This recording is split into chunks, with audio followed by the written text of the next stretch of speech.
অত্যন্ত স্পর্শকাতর একটি বিষয় নিয়ে আজকে আলোচনা করব। আপনারা জানেন যে আমাদের সামাজিক মাধ্যম এবং মূলধারার গণমাধ্যম ইতিমধ্যে একটা খবর বেশ গুরুত্ব সহকারে প্রচার করেছে।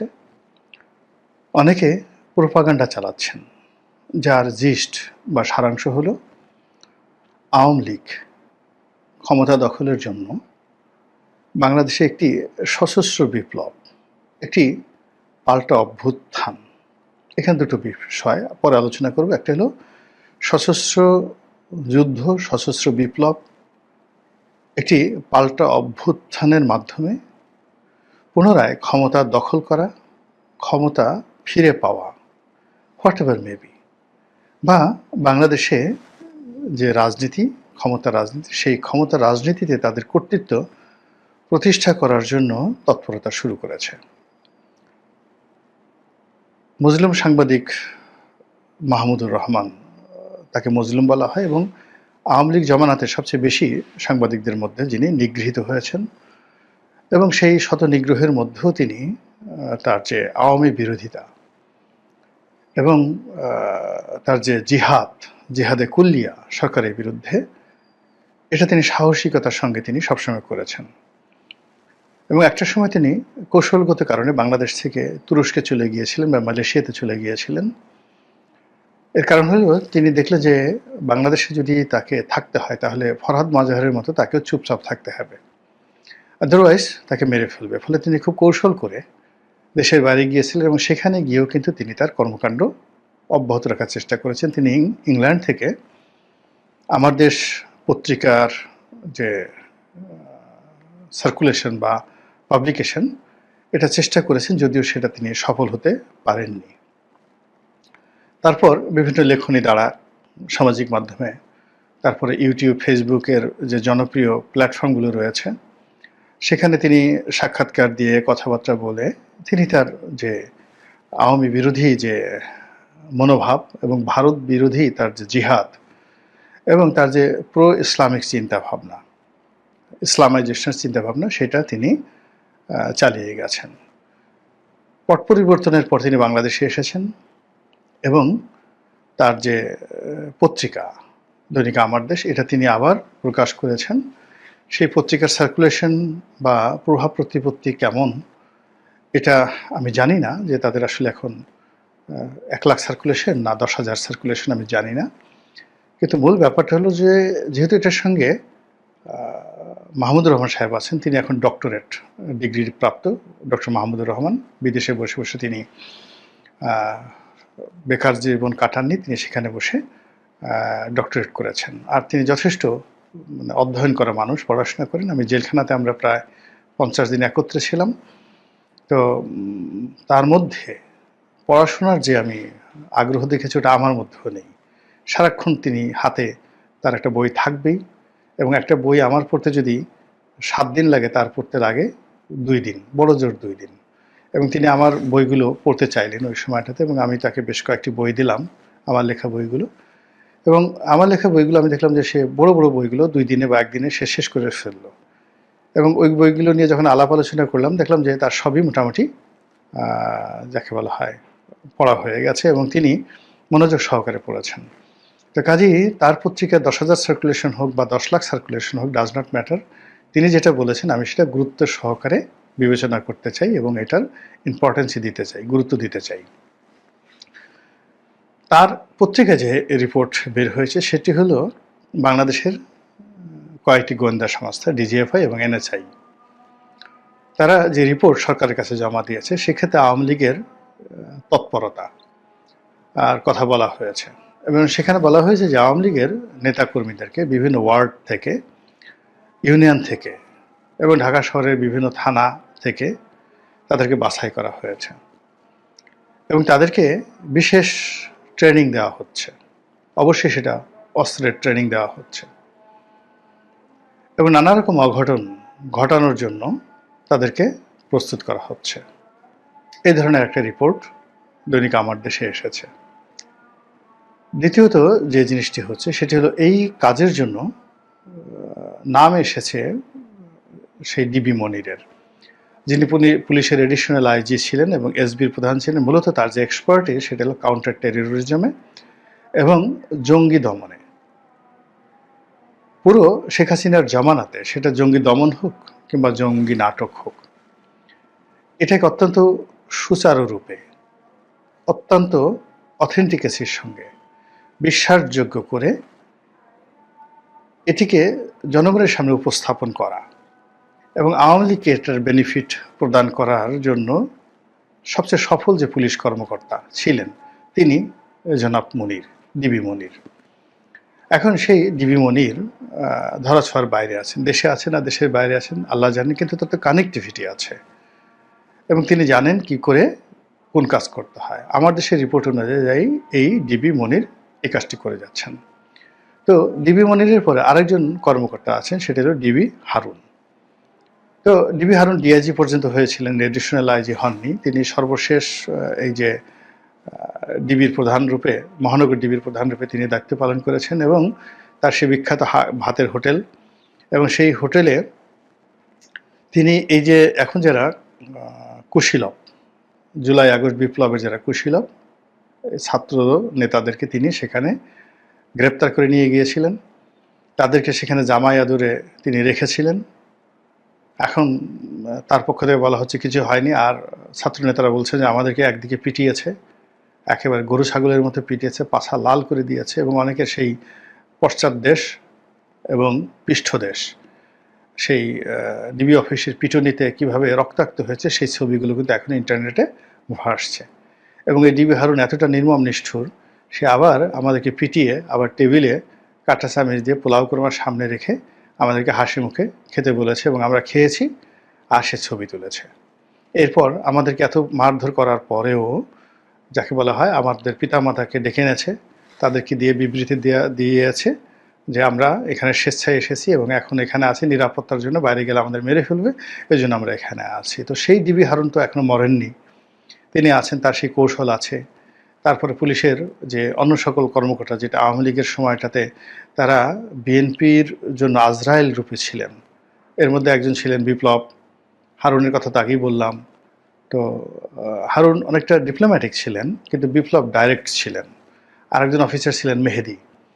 তো মেহেদি ছিলেন। তো এরকম এক ডজন পুলিশের যারা খুব নামকরা কর্মকর্তা, তারা মোরালের সবাই কিন্তু দেশের বাইরে নিরাপদে আছে, নিশ্চিন্তে আছেন, কিন্তু তাদের কানেক্টিভিটিগুলো কিন্তু রয়ে গেছে, ট্রেনিং রয়ে গেছে, অর্থবিত্ত সব কিছুই রয়ে গেছে। তো এই বিষয়গুলো একত্র করে আওয়ামী লীগের সেই সারা বাংলাদেশ থেকে যদি 50,000 লোককে ওয়ার্ড ভিত্তিক এইভাবে গোপনে ট্রেনিং দেওয়া হয়, এটা এই জনারণ্যে কত বড় ভয়ঙ্কর বিষয় হতে পারে যে এই লোকগুলোর ট্রেনিং আছে কিভাবে বোমা মারতে হয়, এই লোকদের ট্রেনিং আছে কিভাবে বড় একটা সমাবেশ হচ্ছে বিএনপির বা জামাতের অন্য জায়গায়, সেই সমাবেশের মধ্যে গণ্ডগোল করতে হয়, কিভাবে সেখানে একটা ককটেল ফোটাতে হয়, কিভাবে ব্রাশ ফায়ার করতে হয়, সেখানে কিভাবে জঙ্গি হামলা করতে হয়, এরকম একটা যেটাকে বলা হয় আত্মঘাতী এই ঘটনাগুলো আওয়ামী লীগের লোকদের অর্গানাইজ করে এই পুলিশের সাবেক কর্মকর্তা যারা আছেন তার সঙ্গে অন্যান্য কর্মকর্তারাও থাকতে পারেন, এইরকম একটা রিপোর্ট গোয়েন্দারা নাকি তৈরি করেছে, মাহমুদুর রহমান পত্রিকায় ছাপা হয়েছে। এবং এটা সরকারের মধ্যে যথেষ্ট অস্থিরতা তৈরি করেছে, চঞ্চলতা তৈরি করেছে, আতঙ্ক তৈরি করেছে এবং জনগণ আতঙ্কগ্রস্ত হয়ে পড়েছে। এর কারণ হলো আমরা সেই সিঁদুর মেঘ দেখে ভয় পাওয়া মানুষ। আমাদের এই জাতীয় জীবনে একটি মাস ভালো যায় না, কালবৈশাখী শেষ হতে না হতেই আকাশে মেঘের ঘন ঘটা, সেই প্রবল বর্ষণে বন্যার পরে শুরু হয় মঙ্গা, ফসল হানি হয়, এরপর অভাব অভিযোগ, সেই আশ্বিন এবং কার্তিক মাস যেতে না যেতেই শীত চেপে বসে। পুরো উত্তরাঞ্চল শীতের কারণে স্থবির হয়ে পড়ে, জনজীবন কোনো কাজকর্ম করা সম্ভব নয়, রাস্তাঘাট বিকেল 3টা থেকে কুয়াশায় আচ্ছন্ন হয়ে পড়ে, সকাল 10টার আগে সূর্যের আলো দেখা যায় না, মানুষের জীবন তছনছ হয়ে যায়। তো সেই শীতের সেই আমেজ, শীতের সেই ভয়াবহতা, কাঁপুনি যেতে না যেতেই আবার শুরু হয়ে যায় সেই চৈত্রের তীব্র তাপদাহ, চারিদিকে শুধু কাঠফাটা সেই রোদ, গরম, এবং সেটা শেষ না হতে হতে বৈশাখ মাসে এসে আবার কালবৈশাখী। এর সঙ্গে রাজনৈতিক অস্থিরতা, চুরি ডাকাতি, রাহাজানি, সব মিলিয়ে আমাদের এই জীবনটা যেন কেমন। এর ফলে কি হলো কি, আমরা খুব সহজে উত্তেজিত হয়ে পড়ি, সহজে অস্থির হয়ে পড়ি, সহজে আতঙ্কগ্রস্ত হয়ে পড়ি, সহজে খুব ভয় পেয়ে যাই। আমাদের এই জাতীয় জীবনের সেই দুর্যোগ, সেটা সবসময় ছিল। আজ থেকে ৫,০০০ বছর আগেও ছিল, এখনও আছে, আগামীতে হয়তো থাকবে। ফলে এখানে রাজনীতিবিদ যারা রয়েছেন, কর্তা ব্যক্তি যারা রয়েছেন, যারা আমাদের এই জাতীয় চরিত্রকে মূল্যায়ন করে আচরণ করতে পারেন, সেই সময়টা তুলনামূলকভাবে আমাদের জন্য স্বস্তির হয়। আমাদের ইতিহাসে খুব অল্প মহানায়ক রয়েছেন যারা আমাদেরকে এভাবে স্বস্তির জীবন দিতে পেরেছিলেন। ইতিহাসে শায়েস্তা খান, ইতিহাসে গিয়াসউদ্দিন আজম শাহ, ইতিহাসে আলাউদ্দিন হোসেন শাহ, এরকম কয়েকজন মানুষ। তার আগে পাল জমানাতে ২-৩ জন পাল শাসক ছিলেন যারা খুব ভালো শাসন করেছেন। বল্লাল সেন, লক্ষণ সেনের জমানাও ভালো ছিল। এরকম মানে হাজার বছরের ইতিহাসে হয়তো আমরা ১০০ বছর ভালো ছিলাম, বাকি ৯০০ বছরই আমাদের জীবনে সমস্যা ছিল। এই কারণে আমাদের আতঙ্ক খুব বেশি, ভীষণ রকম আতঙ্ক। তো এখন এইরকম যখন ঘটনা ঘটছে, তখন আমরা যেভাবে ভয় পাচ্ছি, আমাদের প্রতিপক্ষ তারা হাসছে, দাঁত কিলবিল করে হাসছে, অট্টহাসি দিচ্ছে। শেখ হাসিনা ওখানে বসে হয়তো ব্যাগ গুছাচ্ছেন, তিনি হয়তো এই এখনই ঢুকে পড়বেন, এরকম একটা প্রস্তুতি তিনি নিয়ে বসে আছেন। এবং আমরা এই কথা যখনই চিন্তা করছি, ভাবছি, তখনই আমাদের মধ্যে এক ধরনের মানে কাঁপুনি শুরু হয়ে গেছে। এমনকি যারা আওয়ামী লীগের লোকজন, তাদের মধ্যে এক ধরনের ভয় চলে আসছে যে আসলে কি হবে, শেখ হাসিনা যদি এসে যায়, আমরা তো শেখ হাসিনাকে মাইনাস করতে পারছি না। আমাদের চিন্তা থেকে, আমাদের ভয় থেকে, আমাদের আতঙ্ক থেকে কোনো জায়গাতে আমরা মাইনাস করতে পারছি না। প্রতিদিন এই নামটি সরকারের পক্ষ থেকে একভাবে উচ্চারিত হচ্ছে, আওয়ামী লীগের পক্ষ থেকে হচ্ছে, বিএনপির পক্ষ থেকে হচ্ছে। মানে বাংলাদেশে এখন যদি সবচেয়ে বেশি যে নামটি উচ্চারিত হচ্ছে বাংলাদেশে, সেটা হলো শেখ হাসিনা। আর সবচেয়ে বেশি যে গুরুত্ব পাচ্ছে রাজনৈতিক দলগুলোর মধ্যে, সেটা আওয়ামী লীগ। অথচ আওয়ামী লীগের কোনো অস্তিত্ব নাই। বঙ্গবন্ধু যখন সেই মুক্তিযুদ্ধের সময় পাকিস্তানের কারাগারে বন্দী ছিলেন, ঠিক যুদ্ধের ময়দানে সব জায়গাতেই বঙ্গবন্ধু উপস্থিত ছিলেন। জয় বাংলা, জয় বঙ্গবন্ধু। তো এই মুজিব বাহিনী সব মিলিয়ে মানে প্রতিটি পরতে, প্রতিটি মিনিটে, প্রতিটি ক্ষণে বঙ্গবন্ধু, শেখ মুজিব, শেখ সাহেব যে জিকির ফিকির হতো। তো এখন যে জিনিসটা হয়ে গেছে, এখন এই বাংলাদেশে অতীতের যে কোনো আতঙ্কের চাইতে, অতীতে আমরা যেমন বর্গীদের আক্রমণ দেখেছি, মগদের আক্রমণ দেখেছি, পর্তুগিজদের আক্রমণ দেখেছি, ঠকদের আক্রমণ দেখেছি, জাট এবং মেথ এদের আক্রমণ দেখেছি। কিন্তু আওয়ামী লীগের নাম শুনলে অনেক মানুষের মধ্যে যে ভয় আসে, ছাত্রলীগের রামদার কথা মনে হলে, তলরের কথা মনে হলে, ছাত্রলীগের সেই চাপাতির কথা মনে হলে এখন পর্যন্ত অন্তরাত্মা কাঁপতে থাকে। দল বেঁধে আসছে, সেই চাপাতি দিয়ে মারতে আসছে। চিন্তা করুন তো কি একটা অবস্থা। এই যে ঢাকা বিশ্ববিদ্যালয়ে এখন যারা দাপট দেখাচ্ছেন, এখন ছাত্রলীগের সেই জমানার কথা চিন্তা করেন, সেই বিশ্বজিৎ হত্যাকাণ্ডের কথা চিন্তা করেন, পিলে চমকানোর মতো ঘটনা। সেই ঘটনা আবার ফিরে আসার কথা বলা হচ্ছে, গোয়েন্দা রিপোর্ট দেওয়া হচ্ছে, তারা প্রস্তুতি নিচ্ছে, তারা ট্রেনিং নিচ্ছে, কিভাবে চাপাতি চালাতে হয়, কিভাবে পিস্তল চালাতে হয়, কিভাবে অস্ত্র চালাতে হয়। এগুলো শুনলেই তো মনের মধ্যে এক ধরনের আতঙ্ক চলে আসে। এবং এটা আমরা যেভাবে আতঙ্কগ্রস্ত হচ্ছি, বিএনপির লোকজন কি হচ্ছে জানি না, তবে আওয়ামী লীগের লোকজন যে উল্লসিত হচ্ছে তার প্রমাণ হলো, আপনারা হঠাৎ করে দেখবেন যে পাদপীঠে আওয়ামী লীগের অনেক শীর্ষ নেতা লাইভ ভিডিওতে চলে আসছে, যারা ইতিপূর্বে কথাবার্তা বলতেন না। এখন আওয়ামী লীগের অন্তত পক্ষে ১ ডজনেরও বেশি মানুষ প্রকাশ্যে কথা বলছেন। এবং সর্বশেষ ওবায়দুল কাদের সাহেব, তিনি কন্টিনিউয়াসলি সাক্ষাৎকার দিয়ে চলছেন। আগে অডিও বার্তা দিতেন, মুখ দেখাতেন না, এখন তিনি মুখ দেখান এবং তাকে যথেষ্ট সামর্থ্যবান মনে হয়, শক্তিশালী মনে হয়, সুস্থ মনে হয়, এবং তিনি মনে হয় যেন হারানো যৌবন ফিরে পেয়েছেন এবং আবার নতুন করে মন্ত্রী হিসেবে দায়িত্ব পালন করতে যাচ্ছেন। এরকম একটা ভাবসাব তার অভিব্যক্তিতে ফুটে উঠেছে। ওই যে দেখেন লন্ডনে চলে গেছেন সমরেজাল করিম সাহেব, একসময় টেলিভিশনে খুব জনপ্রিয় ছিলেন, তারপরে এমপি হলেন, মন্ত্রী হলেন, তারপরে যে কোনো একটা পরিস্থিতিতে যে বাংলাদেশের পট পরিবর্তনের পরে তিনি চলে গেলেন এবং গিয়ে অনেক দিন চুপচাপ থাকলেন। এখন তারও একটা ইউটিউব চ্যানেল হয়ে গেছে। তিনিও বিভিন্ন সেই ইউটিউব প্ল্যাটফর্মে এসে আওয়ামীপন্থী যারা সাংবাদিক আছেন দেশের বাইরে, সেটা ফজলুল বারী বলেন, সুলতানা রহমান বলেন, তারপর শেষে মোহাম্মদ ইসমাইল বলেন, অন্যান্য যারা আছেন সবার সঙ্গে ফাটিয়ে তিনি বক্তব্য দিয়ে যাচ্ছেন এবং তার সেই বক্তব্যগুলো লাখ লাখ মানুষ দেখছে, ফেসবুক ইউটিউবে সেগুলো দেখছে। বাংলাদেশে থাকতেও তো তিনি এই টকশো করেই মূলত তো এমপিগিরি নমিনেশন পেয়েছিলেন, তো সেই মানুষ তো এখন কথা বলছে। তারপরে শেষে অনেকেই কথা বলছেন, মহিবুল হাসান চৌধুরী কথা বলছেন, তারপরে আব্দুর রহমান সাহেব কথা বলছেন, জাহাঙ্গীর কবির নানক কথা বলছেন।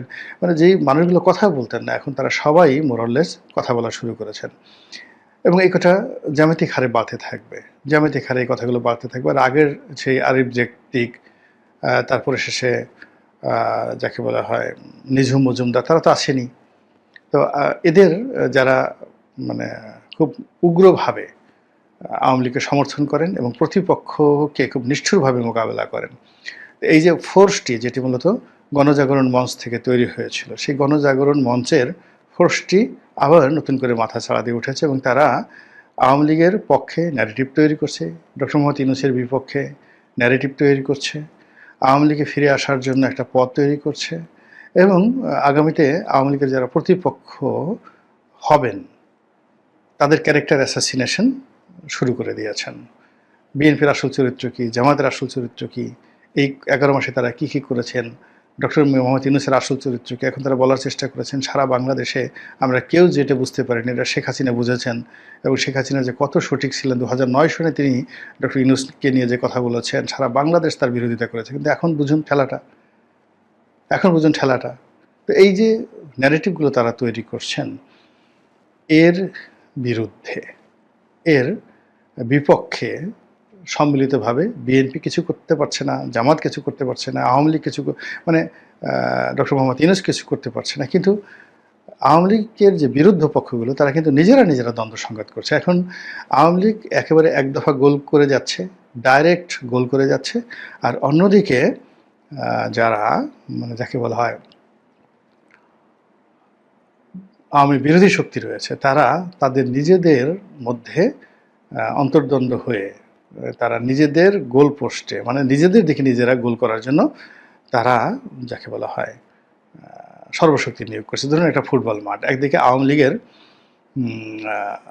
11টা প্লেয়ার, অন্যদিকে Jamaat, BNP, NCP, doctor Mohammad Yunus তাদের 11টা প্লেয়ার খেলছে পুরোদমে। এখন আওয়ামী লীগ দেখলো যে আওয়ামী লীগের দিকে গোল করবে সমস্ত দলগুলো 11টা প্লেয়ার, তা না করে সেই 11টা প্লেয়ার তারা নিজেরা নিজেদের দিকে গোল করছে। আর এই সুযোগে আওয়ামী লীগের যারা লোকজন রয়েছেন তারা পাইকারি হারে গোল করে যাচ্ছেন এই তাদের প্রতিপক্ষের বিরুদ্ধে। ফলে এখানে আওয়ামী লীগের গোল প্লাস ওদের যে নিজেদের আত্মঘাতী গোল, এই আত্মঘাতী গোলে মানে এখন ওই পক্ষে যারা গোলকিপার আছেন তাদের তো চোখ কান সব ভোটা হয়ে গেছে, গোল পোস্ট ভরে গেছে গোলে। এবং এই গোলের কারণে সারা বাংলাদেশে যে গোলমালে একটা পরিস্থিতি তৈরি হয়েছে, যে অস্থিরতা তৈরি হয়েছে, যা কিনা এই মুহূর্তে বাংলাদেশের সব কিছু স্থবির করে দিয়েছে।